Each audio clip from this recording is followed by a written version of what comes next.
Let me ask you something. Have you ever found yourself in a situation where things started off great with a guy? He was chasing you, texting all the time, taking you out, making you feel amazing. And then suddenly something shifted. He started pulling back. He wasn't texting as much. Maybe he became distant.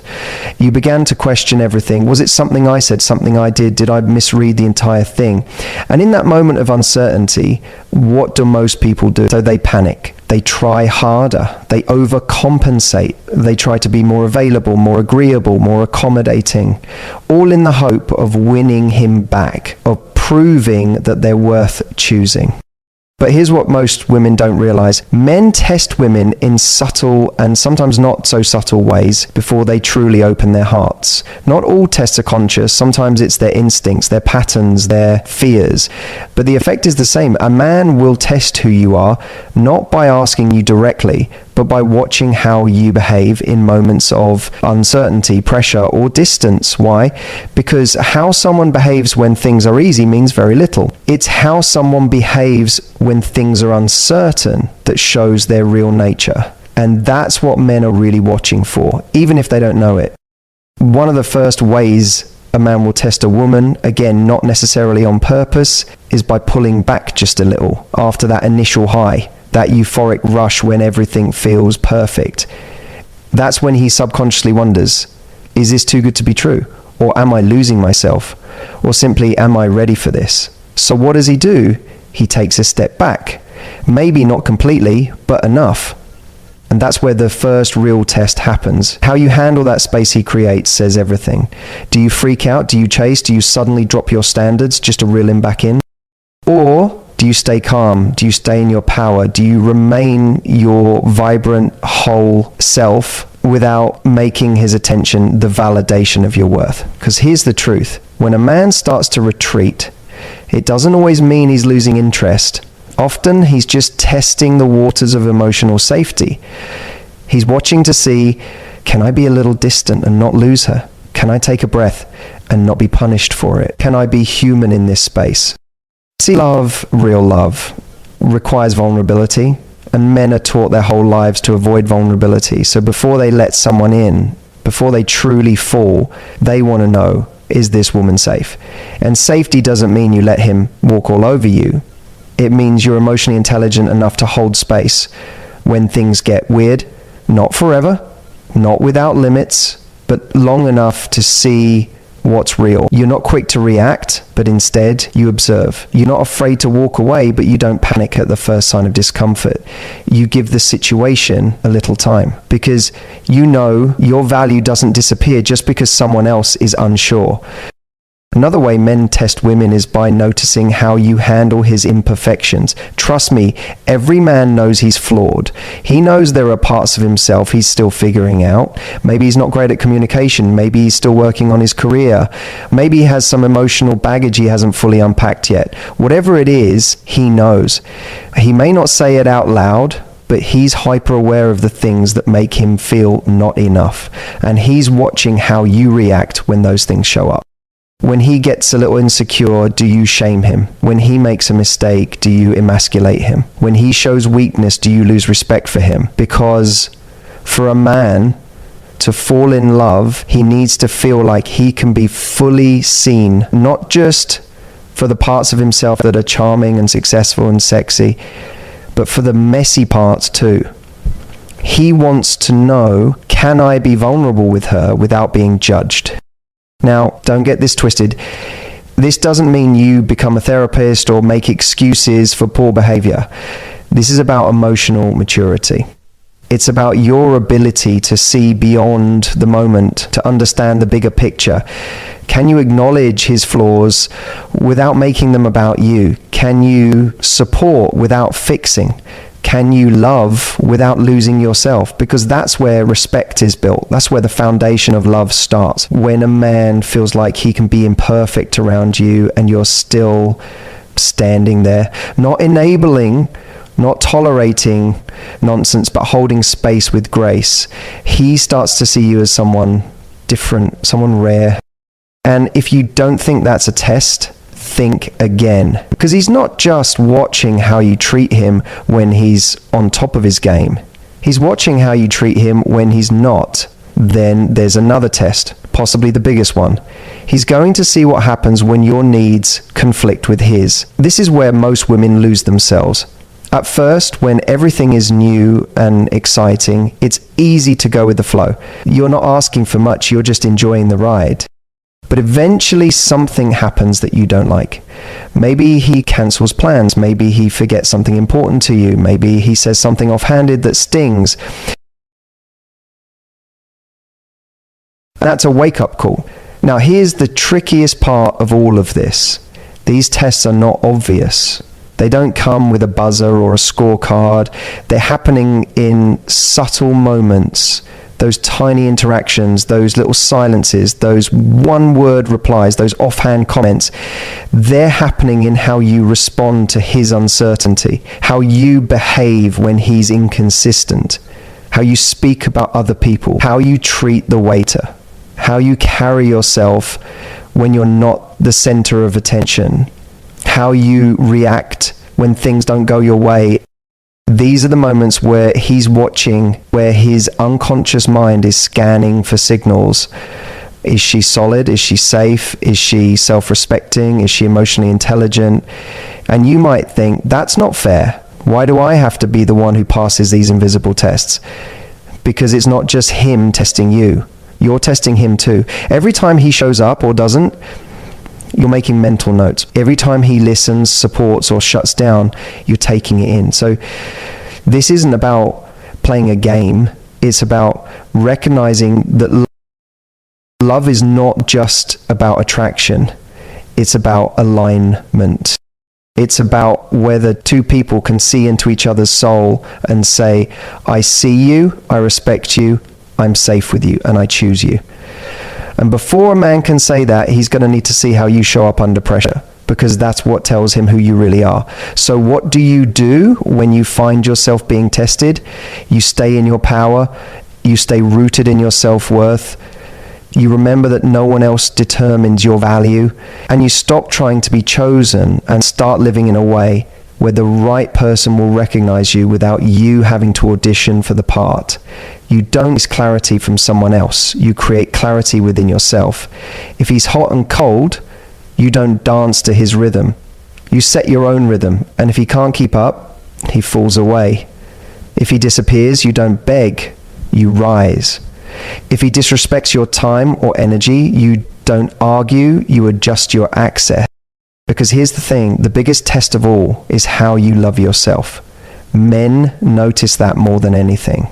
Not in a preachy self-help book way, but in how you walk into a room, how you carry your standards, how you speak your truth, how you enforce your boundaries, how you respond to disrespect, not with rage, but with calm certainty. And the moment he sees that you're not just looking for love, but that you are love, you live love, you embody love, that's the moment he starts to fall. Because love isn't something you chase, it's something you are. And that right there is what every man is really testing for, whether or not he even knows it. He's watching to see if you've made yourself the kind of person you would fall in love with. If you've built a life that's already rich, already full, already meaningful. Because then you're not asking him to complete you. You're inviting him to join you. And that kind of invitation is irresistible. Because when you've done the work to become whole, you stop waiting for someone to choose you, and you start choosing yourself. And that's the moment a man stops testing and starts trusting. That's the moment he stops hesitating and starts pursuing. And that's when love, real, lasting, deep love, begins. There's something that happens in the early stages of a connection between a man and a woman that very few people talk about openly. It's subtle, it's often invisible, but it's powerful. It's the way men, consciously or unconsciously, test women before they allow themselves to fall deeply in love. This isn't about manipulation. It's not about playing games. In fact, most men don't even realize they're doing it. It's not a calculated strategy. It's instinctual. It's the emotional equivalent of touching the water before diving in. They're checking for depth, for safety, for warmth. See, for men, vulnerability doesn't come easily. Society doesn't condition them to be comfortable with emotional openness. In fact, for many, it's the opposite. They're taught to armor up, to be tough, self-reliant, unaffected. So when a man begins to feel real feelings that could threaten that sense of control, his reflex is often to pull back. Not to hurt you, not to play with your head, but because love in its truest form terrifies him. And before he lets himself go there, he wants to know what he's stepping into. This is where the first kind of test begins, the test of uncertainty. Everything was going great, you were vibing. He was showing up, texting consistently, making plans, investing effort. And then something changes, the frequency drops, he becomes less responsive, less enthusiastic. Maybe he doesn't plan the next date. Maybe he starts taking hours, even days, to reply to a message that used to get a response in minutes. And in that moment, most women go into self-doubt. Did I do something wrong? Did I come on too strong? Is he losing interest? And that spiral can quickly lead to behavior that tries to fix things. Texting first, initiating more, trying to be extra available, overly nice, super understanding. But here's the danger. When you try to solve uncertainty by overcompensating, you signal to him that your emotional stability depends on his behavior. And that's the opposite of what creates attraction, because he's not just watching what you do, he's watching who you are when things aren't certain. That's the test. He's subconsciously asking, can she hold her own when I pull back? Does she have a life, a purpose, a mindset that isn't completely thrown off just because I've taken a step away? Or does she panic? Does she chase? Does she change her energy just to keep me engaged? It's not about being unavailable. It's not about pretending you don't care. It's about staying centered even when someone else's behavior becomes unpredictable. It's about being the calm in the storm. That doesn't mean you tolerate ghosting or disrespect, but it does mean you allow space. You don't grab, you don't beg, you don't force a connection back into place. Because what happens when you don't react from fear? He notices, he sees that your confidence doesn't hinge on his attention. And that's rare, it's magnetic. Because a man wants to know, if I need space, will she collapse? Or will she hold her ground with grace and security? He's testing whether your confidence is internal or whether it's dependent on external validation. And when you show that your self-worth is anchored inside you, not in whether he texts back at 8 or 10 or never, that's when you rise in his eyes. That's when he sees you as someone he can't easily replace. Then comes the next layer of testing, the test of imperfection.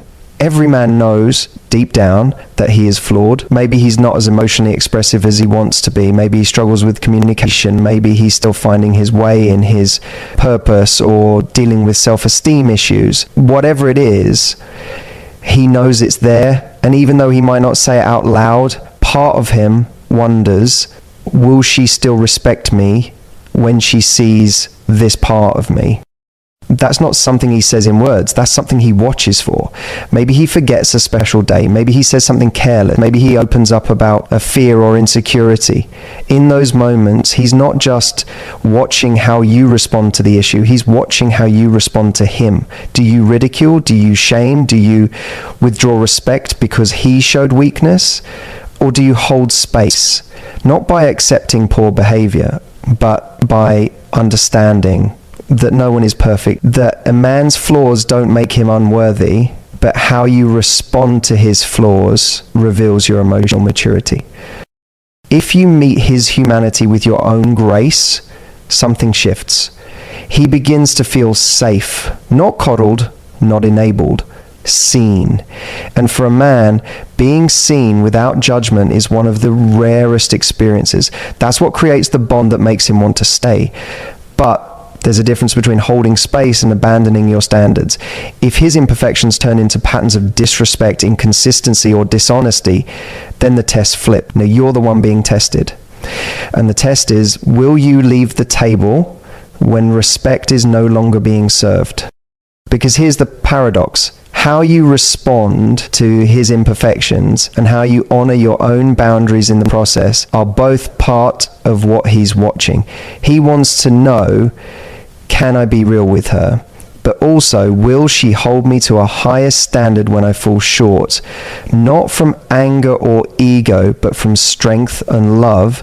That balance of compassion and boundaries is what creates true attraction, because it tells him, this woman won't punish me for being human, but she also won't stick around if I stop growing. That combination is rare. That combination is unforgettable. Now, there's another kind of test, and this one is perhaps the most telling of all, the test of emotional regulation. Life doesn't always go the way we plan. People cancel, plans change, misunderstandings happen, emotions rise.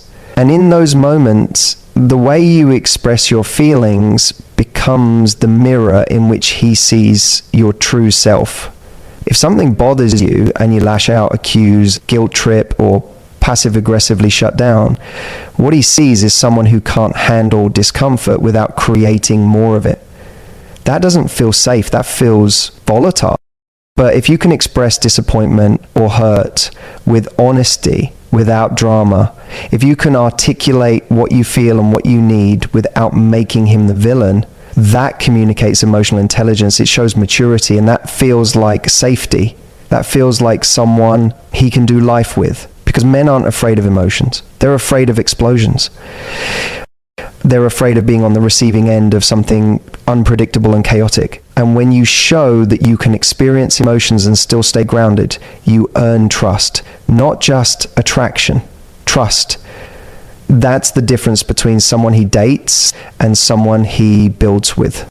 These tests don't come with warning labels. He won't tell you, hey, I'm about to be inconsistent for 3 days to see if you lose your mind. He won't say, I'm going to tell you something vulnerable and see if you shame me for it.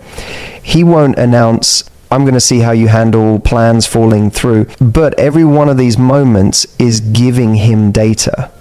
Every one of these experiences is shaping how safe he feels around you, how respected, how understood.